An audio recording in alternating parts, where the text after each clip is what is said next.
Hello friends, welcome to अपना PCS classes. आज हम बिहार पीसीएस के लिए पॉलिटी के क्वेश्चंस डिस्कस करने वाले हैं जो प्रीवियस ईयर में आ चुके हैं।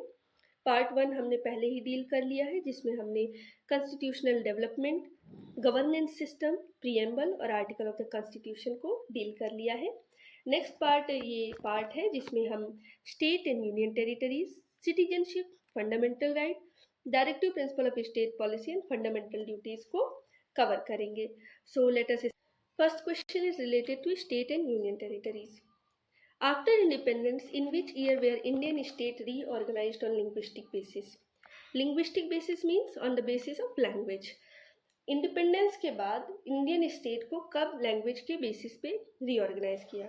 तो सबसे पहले मैं आपको बता दूं कि आंध्र प्रदेश एक ऐसा राज्य था जिसे लिंग्विस्टिक बेसिस पे मद्रास से अलग किया गया और 1953 में। After that Fazl Ali committee आई जिसे स्टेट रीऑर्गेनाइजेशन कमेटी भी कहते हैं, और इसने लैंग्वेज को वन ऑफ द क्राइटेरिया माना स्टेट रीऑर्गेनाइजेशन के लिए। लेकिन उसके साथ ये भी कहा कि वन लैंग्वेज वन स्टेट का फॉर्मूला सही नहीं है। स्टेट ऐसे बनने चाहिए जो इंडिया की यूनिटी एंड इंटीग्रिटी को मेंटेन रखे। तो इसके बाद ही हम लोगों ने 14 स्टेट्स और 6 union territories pi by 7th constitutional amendment on 1 November 1956. So the correct answer is 1956. Next question is the chief minister of union territory where such setup exists is appointed by. ऐसे कई सारी union territories है जहाँ पे legislature है, chief minister है। तो ये चीफ मिनिस्टर अपॉइंट कौन करता है? ये प्रेसिडेंट करता है। क्यों? क्योंकि ये यूनियन टेरिटरी। अगर नॉर्मल स्टेट होता तो चीफ मिनिस्टर अपॉइंट कौन करता? गवर्नर करता। So as we see in article 239AA it gives special status to Delhi as union territory. Then here it is mentioned that chief minister of union territory appointed by president, and other ministers are appointed by president on the advice of chief minister, and that minister shall hold office during the pleasure of the president. Next question is creation of new state requires dash majority for constitutional amendment. कोई भी नया state बनता है तो उसको कैसे बनाया जाता है? तो उसे बनाया जाता है सिंपल मेजॉरिटी से। आर्टिकल 3 इस बात का मेंशन करता है कि पार्लियामेंट बाय लॉ कोई भी नया स्टेट बना सकता है, अबॉलिश कर सकता है, 2 स्टेट को मिला सकता है। तो और इसे कभी भी कॉन्स्टिट्यूशनल अमेंडमेंट नहीं माना जाएगा। So the answer is A. Next is Delhi is an. Delhi क्या है? एक यूनियन टेरिटरी है। ये कहाँ पे मेंशन है? ये मेंशन है first schedule of the constitution, जहाँ पे स्टेट और यूनियन टेरिटरीज की लिस्ट दी गई है, और उसमें दिल्ली भी यूनियन टेरिटरीज है। ऑफिशियली इसे यूनियन नेशनल कैपिटल रीजन कहा जाता है, और एक स्पेशल जो प्रोविजन है इसके रिगार्डिंग दिया गया है आर्टिकल 239AA में, जिसमें इसके चीफ मिनिस्टर के अपॉइंटमेंट, मिनिस्टर के अपॉइंटमेंट, इसके लेजिस्लेचर के बारे में प्रोविजन दिया गया है। और इससे रिलेटेड अमेंडमेंट है amendment of 69th amendment act 1991। इसी में जो है ये स्पेशल प्रोविजन आया था आर्टिकल 239AA का। Sikkim become the state of India under. Sikkim India का स्टेट कब बना? इंडिया के सारे स्टेट एक साथ नहीं बने थे। जैसा कि हमने जाना 7th कॉन्स्टिट्यूशनल अमेंडमेंट में सिर्फ 14 स्टेट्स थे और 6 यूनियन टेरिटरी है, और ये एक थोड़ा प्रोसेस था जिसके बाद जो है हम अब जिस कंडीशन में है वो आए हैं। तो सिक्किम का जो स्टेट है वो फॉर्म हुआ था। सबसे पहले इसकी थोड़ी हिस्ट्री जान लेते हैं। हिस्ट्री ये थी कि ये एक प्रिंसली स्टेट था, यानी राजशाही था, जिसको चोग्याल रूलर रूल करते थे, चोग्याल। फिर इंडिपेंडेंस आया 1947 में। 1947 में इंडिपेंडेंस के बाद 1947 में इंडिपेंडेंस के बाद ये एक प्रोटेक्टोरेट स्टेट बन गया, यानी इसमें जो गवर्नमेंट है, इंडियन गवर्नमेंट, उसने डिफेंस, कम्युनिकेशन का जिम्मेदारी ली, बाकी सब जो है वो स्टेट संभालती थी। But after that 35th Constitutional Amendment Act was enacted. इसमें ये 1974 में आया, जिसमें ये बोला गया कि जो सिक्किम है वो एक अब सब स्टेट होगा। सब स्टेट होने के बाद सब स्टेट होगा, लेकिन कुछ साल चलने के बाद ये भी फेल हो गया और फिर आया 36 कॉन्स्टिट्यूशनल अमेंडमेंट। इसमें ये सिक्किम को फुल स्टेटहुड का दर्जा मिला और इस तरीके से सिक्किम हमारे देश का एक फुल स्टेट बना है, जो कि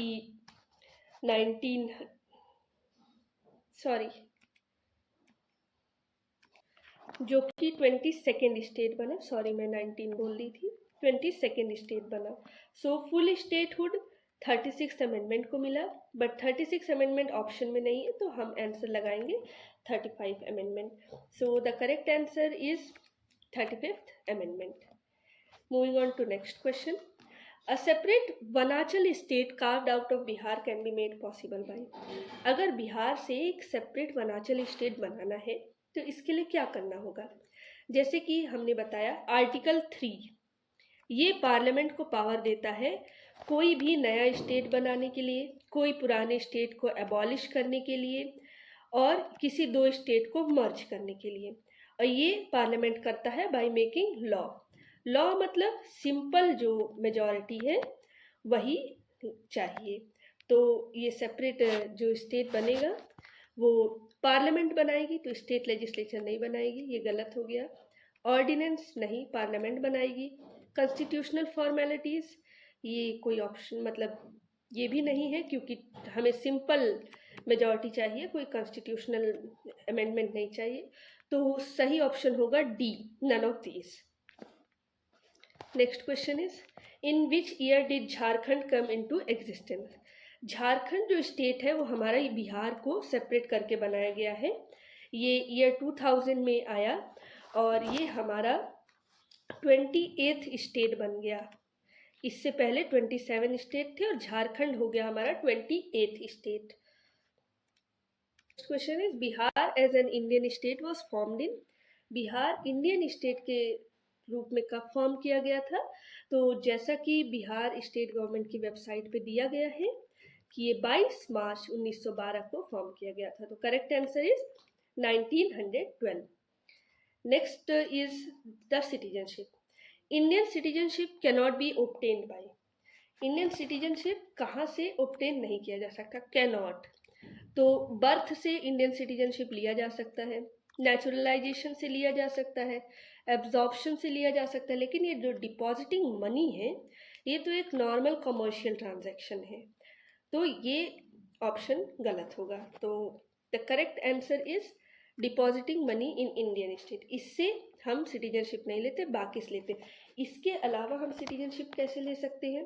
बाय रजिस्ट्रेशन, बाय डिसेंट। तो सिटीजनशिप के लेने के 5 तरीके हैं, 1 2 3 4 5। Okay, next. When was the citizenship amendment act passed? Citizenship amendment act को कब पास किया गया? तो 11 दिसंबर 2019 को सिटीजनशिप अमेंडमेंट एक्ट पास किया गया राज्यसभा के द्वारा। इसका मेन फीचर है कि ये नॉन मुस्लिम्स जो हैं अफ़गानिस्तान से, बांग्लादेश से, पाकिस्तान से 31 दिसंबर 2014 से पहले जिन्होंने एंटर किया इंडिया में, उन्हें सिटीजनशिप ग्रांट करने का प्रोविज़न देती है। तो ये पास हुआ 11 दिसंबर 2019 को। So the correct answer is option number B. Next question. Next, अब हम फंडामेंटल राइट्स पे आ गए हैं। तो पहला क्वेश्चन है equality before law used in article 14 of the Indian constitution borrowed from. Article 14 हमें क्या कहता है? आर्टिकल 14 हमें कहता है कि the state shall not deny, state किसी को भी डिनाई नहीं करेगा क्या? Equality before law and equal protection of law with in the territory of India. अब ये जो प्रोविजन है इसका मीनिंग क्या है? जो इक्वालिटी बिफोर लॉ है ये एक नेगेटिव कंसेप्ट है। मतलब कि किसी को भी कोई प्रिविलेज नहीं है, एब्सेंस ऑफ प्रिविलेज, चाहे वो मंत्री हो चाहे एक प्यून हो, सब एक लॉ के अधीन है। ये इक्वालिटी बिफोर लॉ है।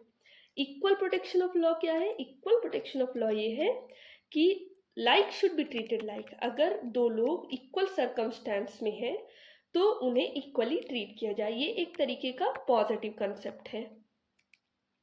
इक्वालिटी बिफोर लॉ वो यूएस से लिया गया था, sorry, equality before law Britain से लिया गया था और equal protection of law US से लिया गया था।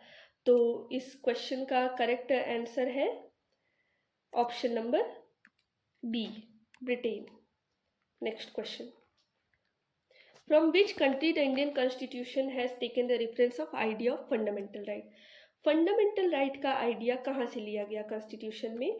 तो ये लिया गया United state of America. US में चलता है बिल ऑफ राइट, वहीं से ये इंस्पिरेशन लिया गया। Next question, which of the following is given power to enforce the fundamental right by the constitution. Fundamental right हमें मिल गए हैं, अब अगर इसका कोई वायलेशन होता है तो इन्फोर्स कौन कराएगा? तो इन्फोर्स सारी कोर्ट नहीं कराती है, ना पार्लियामेंट कराती है, कराता है हमारा सुप्रीम कोर्ट और हाई कोर्ट। कैसे कराता है? ये आर्टिकल 13 है जिसमें हमें बताया गया है कि जुडिशियल रिव्यू का पावर है, डायरेक्ट नहीं बताया गया है। ये कहा गया है कि अगर कोई भी ऐसा लॉ होता है जो फंडामेंटल राइट को वायलेट करता है तो उसे जुडिशरी वॉइड डिक्लेयर कर सकती है। तो इसके अलावा आर्टिकल 32 जो कि बोलता है, जो कि सुप्रीम कोर्ट को, और आर्टिकल 226 जो कि हाई कोर्ट को पावर देता है कि फंडामेंटल राइट के इन्फोर्समेंट के लिए क्या ऑर्डर पास करे, रिट्स पास करे, जितने भी रिट्स होते हैं 5 तरीके के उसे पास करे। तो जो ऑप्शन करेक्ट है वो है D, the supreme court and the high court. Next question, what is meant by rule of law. ये रूल ऑफ लॉ जो कंसेप्ट है ये हमारा सबसे पहले तो बेसिक स्ट्रक्चर है और इसे दिया था एवी डाइसी जी ने। एवी डाइसी ने 3 बातें कही थी जिसमें 2 बातें हमारे इंडियन पर्सपेक्टिव में लागू होती है, जिसमें पहली बात है absence of arbitrary power. Absence of arbitrary power मतलब कि कोई भी इंसान बिना किसी लॉ के वायलेशन के अरेस्ट नहीं होगा, किसी को पनिश नहीं किया जाएगा अगर बिना उसने लॉ को किसी को वायलेट नहीं किया है। दूसरी बात इक्वालिटी बिफोर लॉ, जैसे कि हम लोगों ने ये बात आपको बता दी है, इक्वालिटी बिफोर लॉ क्या होता है। ये दोनों कॉन्सेप्ट रूल ऑफ लॉ में है। इस प्रेजेंट क्वेश्चन में ये बात ऑप्शन ए में झलकती है, 1 act for all and 1 judiciary for all. इसका मतलब क्या है? इसका मतलब ये है कि जो जितने भी एक्ट हैं, लॉज हैं, वो सब के ऊपर समान रूप से लागू होती हैं और इसे कोई भी आर्बिट्ररी रूल नहीं करता है। ये अपने आप लीगली रेगुलेट होती है और कोई भी चाहे जितना हाईली प्लेस्ड ऑफिशियल हो वो लॉ के ऊपर नहीं है। Next question, under which article of constitution fundamental right have been provided to citizen. Fundamental right हमें मिले हैं पार्ट 3 में, पार्ट 3 में article number 12 to 35. So the correct option is B. Next question, the description of fundamental right of citizen is in, again the repeated question, article 12 to 35, part number 3. Next, the Supreme Court judgment of Indra Sohani versus Union of India case is related to which issue? Indira Sawhney versus Union of India एक important case है जो OBC reservation से deal करता है government employment में। इसने कहा कि जो ओबीसी रिजर्वेशन है वो 50% ओवरऑल रिजर्वेशन 50% से ज़्यादा नहीं होगा। इसने एक बात और कही कि जो प्रमोशन होता है उसमें भी रिजर्वेशन नहीं होगा। हाउएवर इसको कॉन्स्टिट्यूशनल अमेंडमेंट हुआ आर्टिकल 16 में और इस बात को जो पार्लियामेंट है उसने किसी तरीके से ओवर रूल कर लिया, क्योंकि इसने आर्टिकल 16(4)A ला दिया जिसमें प्रमोशन में रिजर्वेशन की बात कही गई है। इसके अलावा इस केस ने क्रीमी लेयर का भी कॉन्सेप्ट लाया और इसे पॉपुलरली मंडल केस के नाम से भी जाना जाता है। अब इसमें जो नेक्स्ट ऑप्शन है वो है basic structure theory, very important option. Basic structure क्या होता है? बेसिक स्ट्रक्चर वो है, जैसा कि शब्द बता रहा है बेसिक, वो सारे कॉन्सेप्ट, वो सारे प्रोविजंस लॉ के, कॉन्स्टिट्यूशनल लॉ के, जिसे हटा देने से कॉन्स्टिट्यूशन का अस्तित्व भी नहीं है, वो कॉन्स्टिट्यूशन के एसेंस है और उसे बदला नहीं जा सकता। ये सबसे पहले केशवनंद भारती केस में इसे प्रोनाउंस किया गया था कि पार्लियामेंट किसी भी फंडामेंटल राइट को भी वो अमेंड कर सकती है, लेकिन वो बेसिक स्ट्रक्चर को अमेंड नहीं कर सकती है। ये जो केशवनंद भारती का बेंच था, ये बहुत बड़ा बेंच था, 13 जजेस बैठे थे इसमें, और ये एक लैंडमार्क जजमेंट है। सो इस क्वेश्चन का आंसर, जो कि सुप्रीम कोर्ट का judgement Indra Sawhney versus Union of India, is related to regarding the issue of OBC reservation in government employ. Correct answer is option A. Next question. The validity of order of Government of India of 13 August 1990 for reservation to socially and educationally backward class was decided in following year. Reservation socially और educationally backward class को जो दिया गया, उसका जो decision है कि ये अब लागू होगा, ये कब हुआ? इसका करेक्ट आंसर है 1992। एक्सप्लेनेशन देख लेते हैं। जो गवर्नमेंट ऑफ इंडिया है उसने एक मेमोरेंडम पास किया 13 अगस्त 1992 को। इसमें socially and educationally backward class को 27% जॉब रिजर्वेशन देने का बात कही और इसे इम्प्लीमेंट किया 1992 में। Next question, Which article of Constitution give precedence to constitutional provision over law made by Union Parliament और State Legislature? कौन सा ऐसा आर्टिकल है जिसने जो लॉ बनाए गए हैं किसी भी पार्लियामेंट या स्टेट लेजिस्लेचर के द्वारा, उससे ऊपर कॉन्स्टिट्यूशन के प्रोविजन को रखा? यानी अगर कोई कन्फ्लिक्ट होता है पार्लियामेंट के लॉ के द्वारा या स्टेट के लेजिस्लेचर के द्वारा बनाए गए लॉ में और कॉन्स्टिट्यूशन प्रोविजन को, तो कॉन्स्टिट्यूशन प्रोविजन ऊपर है, ऐसा किस आर्टिकल ने कहा? ऐसा कहा है आर्टिकल 13 ने। कैसे कहा है?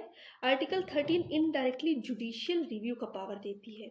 जुडिशियल रिव्यू कैसे? वो कहती है कि कोई भी लॉ जो पार्लियामेंट या लेजिस्लेचर के द्वारा बनाया गया है, अगर वो फंडामेंटल राइट को वॉयलेट करती है तो उसे वॉइड माना जाएगा, और ये पावर जुडिशरी के पास है।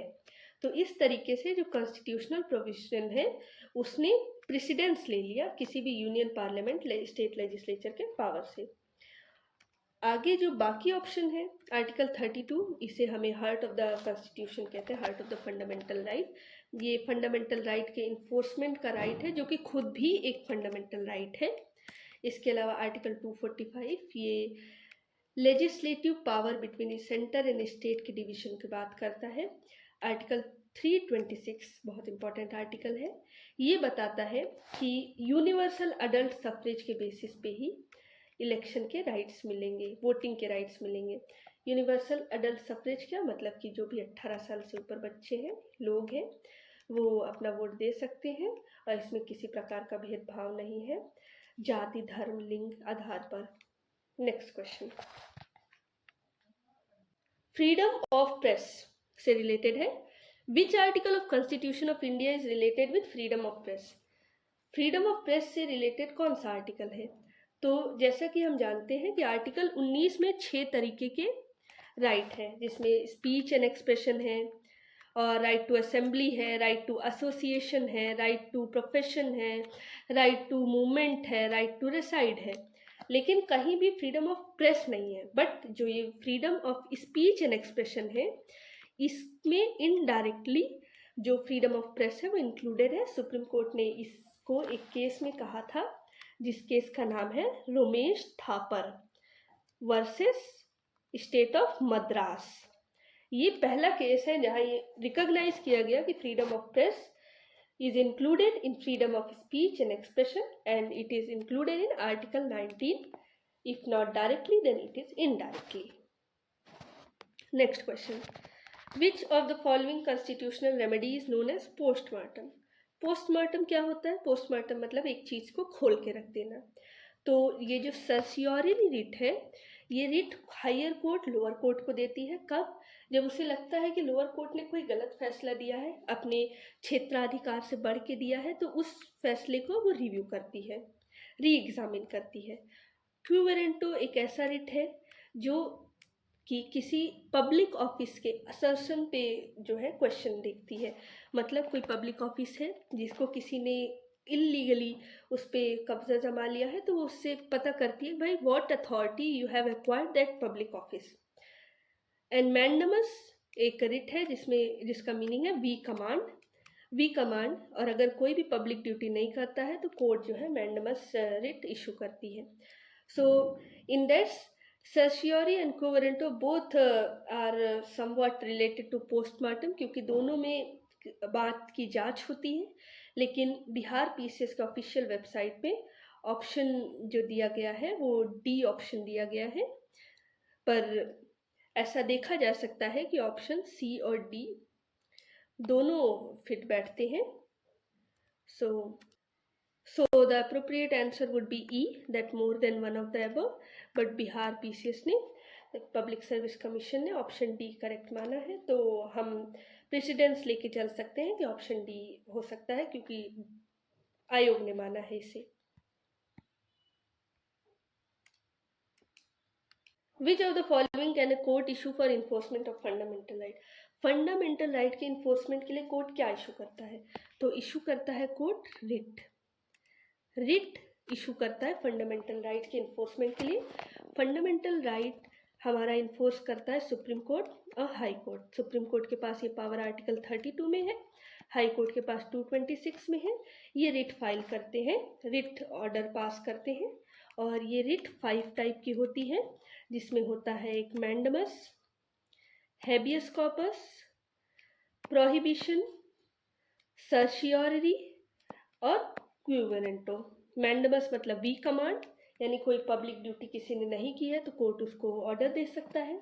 हैबियस कॉर्पस मतलब टू ब्रिंग द बॉडी, अगर किसी ने इलीगल डिटेंशन किया है किसी का इलीगल, तो वो रिट फाइल कर सकता है हैबियस कॉर्पस की, और उस डिटेंशन को अगर इलीगल है तो उस आदमी को छोड़ दिया जाएगा। प्रोहिबिशन, अगर एक बड़ी कोर्ट छोटी कोर्ट को, यानी कोई हायर कोर्ट जो लोअर कोर्ट को ये इशू करती है कि आप जो है अपने क्षेत्राधिकार से बाहर मत जाइए। सर्शियोरी में प्रोहिबिशन से ही जैसा है, लेकिन इसमें यह है कि कोर्ट बोलती है कि आप क्षेत्राधिकार से बाहर ना जाइए, और अगर इन केस उन्होंने कोई ऑर्डर दिया है तो उसको री एग्जामिन भी करती है।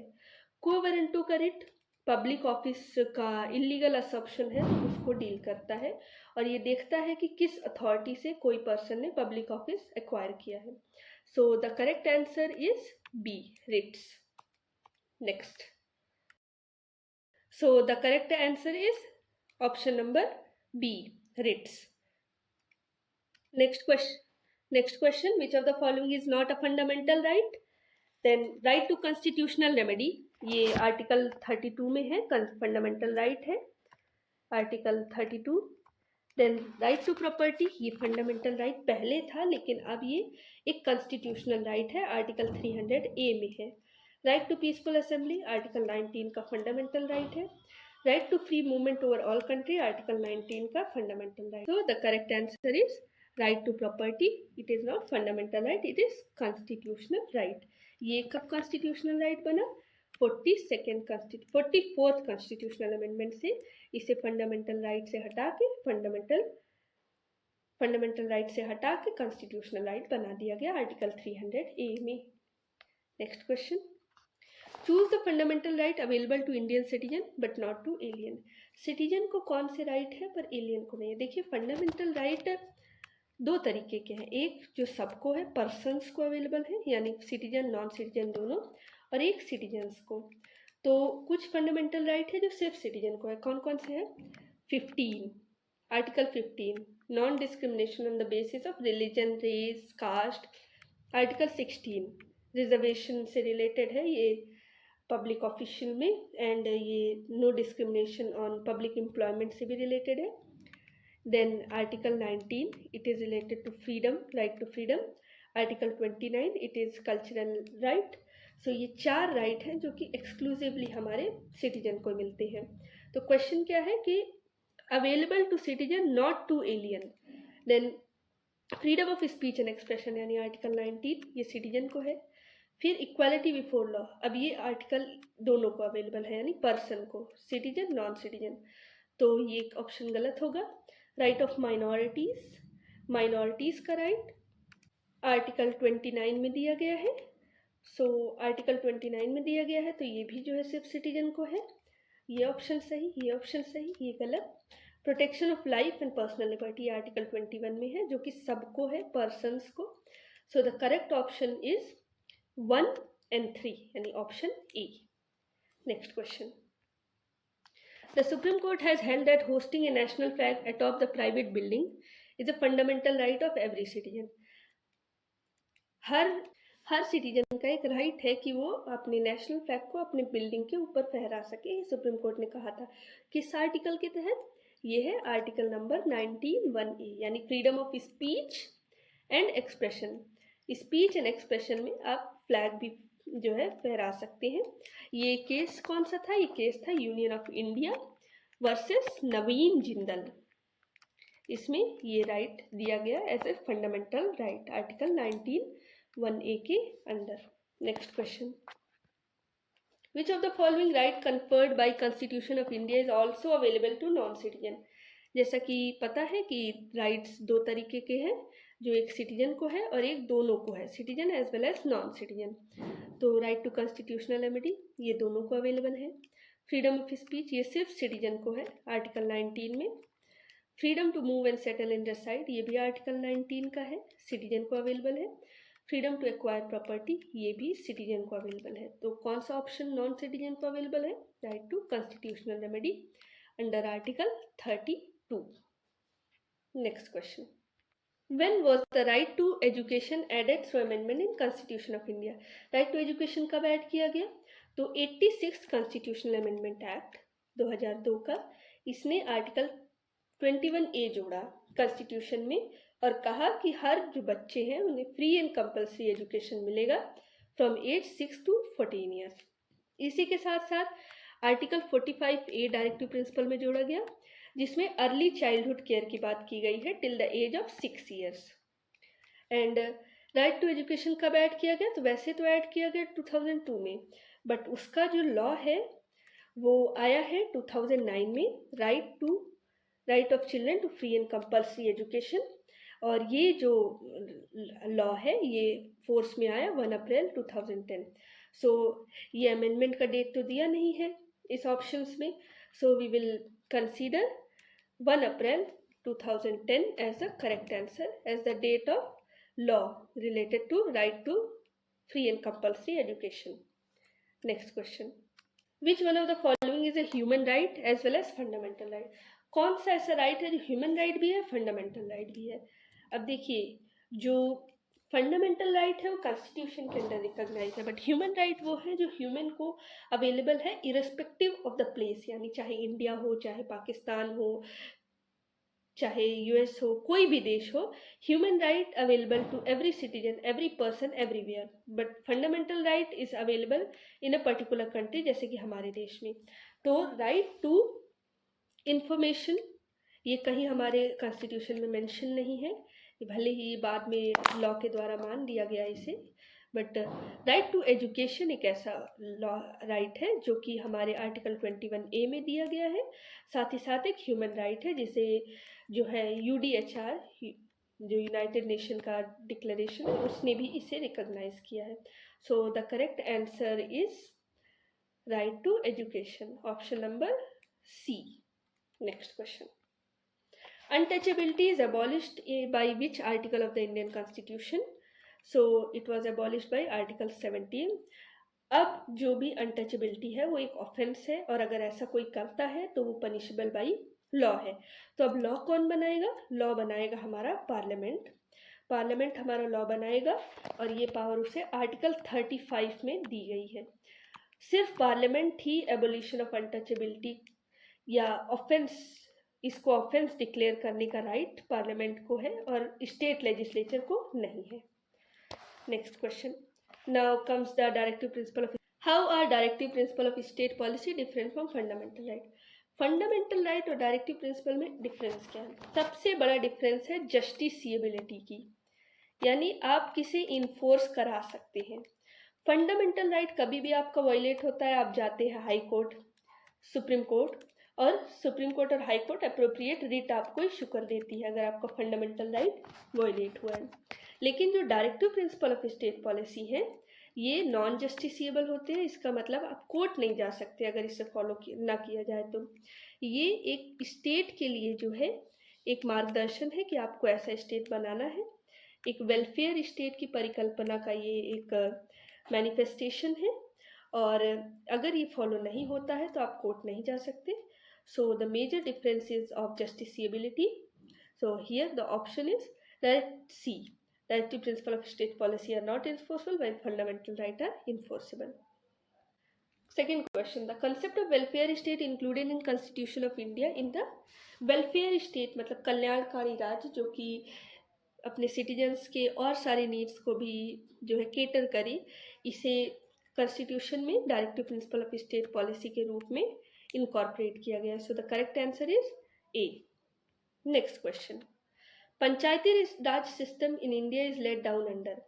पंचायती राज सिस्टम इंडिया में as a directive principle of state policy lay down किया गया है। आर्टिकल 40 बात करता है कि स्टेट को पंचायती राज ऑर्गेनाइज कराना चाहिए, और इस जो डायरेक्टिव प्रिंसिपल को गवर्नमेंट ने फॉलो भी किया है। और अभी जो 73rd कॉन्स्टिट्यूशनल अमेंडमेंट एक्ट है उससे पंचायती राज को एक कॉन्स्टिट्यूशनल स्टेटस मिल चुका है, और पंचायती राज एक थर्ड टियर ऑफ गवर्नमेंट हो चुकी है हमारे देश में। Next question, the ministry of Panchayati Raj was created in central government of India, which of the following year. Central government में पंचायती राज मिनिस्ट्री कब क्रिएट की गई? ये क्रिएट की गई 2004 में। तो the correct answer is option number B. Next, which one of the following article direct the state government to organise panchayat. Panchayat organise करने के लिए आर्टिकल नंबर 40 में ये दिया गया है कि state shall take step to organise village panchayat. इसके लिए ऐसा जैसा कि हमने बताया 73rd कॉन्स्टिट्यूशनल अमेंडमेंट एक्ट। और आर्टिकल 33 क्या है? ये राइट टू कॉन्स्टिट्यूशनल रेमेडीज से रिलेटेड है कि जो जितने भी राइट्स हैं वो पावर है पार्लियामेंट के पास कि उसे मॉडिफाई कर दे आर्म फोर्सेस से रिलेटेड। नेक्स्ट इज आर्टिकल 48, ये जो है एग्रीकल्चर और एनिमल हस्बेंड्री को साइंटिफिक लाइन में ऑर्गेनाइज करने का एक डायरेक्टिव प्रिंसिपल है। आर्टिकल 50 एग्जीक्यूटिव और जुडिशियरी के सेपरेशन की बात करता है। सो इस क्वेश्चन का करेक्ट आंसर है ऑप्शन नंबर बी, आर्टिकल 40। ये पंचायत के ऑर्गेनाइजेशन से डील करता है। Next question, which of the following are listed among directive principle in part 4. Part 4 में डायरेक्टिव प्रिंसिपल में कौन कौन से हैं? तो equal pay for equal work है आर्टिकल 39 में, यूनिफॉर्म सिविल कोड 44 में है, ये भी DPSP है। स्मॉल फैमिली नॉर्म कहीं भी नहीं है।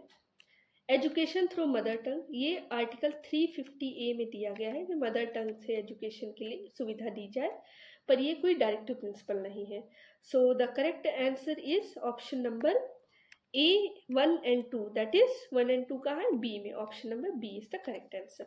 Next question, the concept of directive principle of state policy in Indian Constitution was borrowed from.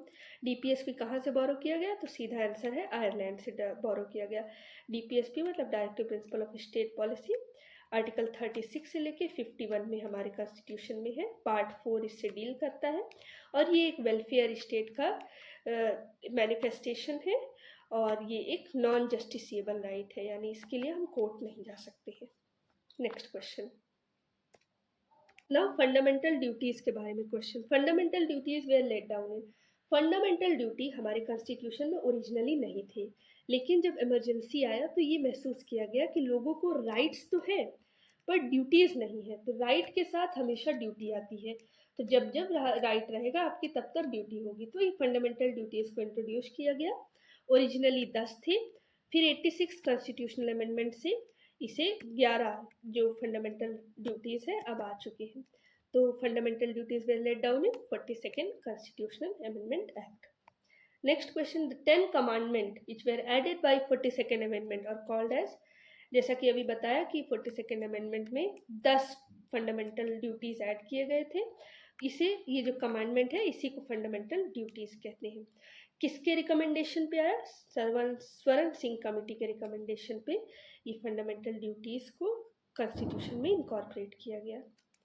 Next question is fundamental duty were incorporated in constitution. ये भी repeated question, 42nd constitutional amendment act से fundamental duties को लाया गया। तो fundamental duties से related 2 ही amendment है। 42nd में यहाँ पूरा इंट्रोड्यूस किया गया पार्ट 4A, जिसमें 10 फंडामेंटल ड्यूटीज़ थे। उसके बाद 86 कॉन्स्टिट्यूशनल अमेंडमेंट आया, जिसमें एक और जोड़ दिया गया, जिसमें 11 फंडामेंटल ड्यूटीज अब हो चुके हैं। ठीक है, next. The 42nd amendment act has incorporated into constitution of India new chapter. एक नया चैप्टर किस बारे में जोड़ा गया? जैसे कि अभी बताया, पार्ट 4A जोड़ा गया है, जो कि फंडामेंटल ड्यूटीज से related. Option number C is the correct answer. Formation of inter state council कोई एक नया चैप्टर नहीं है, ये एक सेक्शन आर्टिकल है जो कि इंटर स्टेट काउंसिल के बारे में बात करता है, आर्टिकल 263।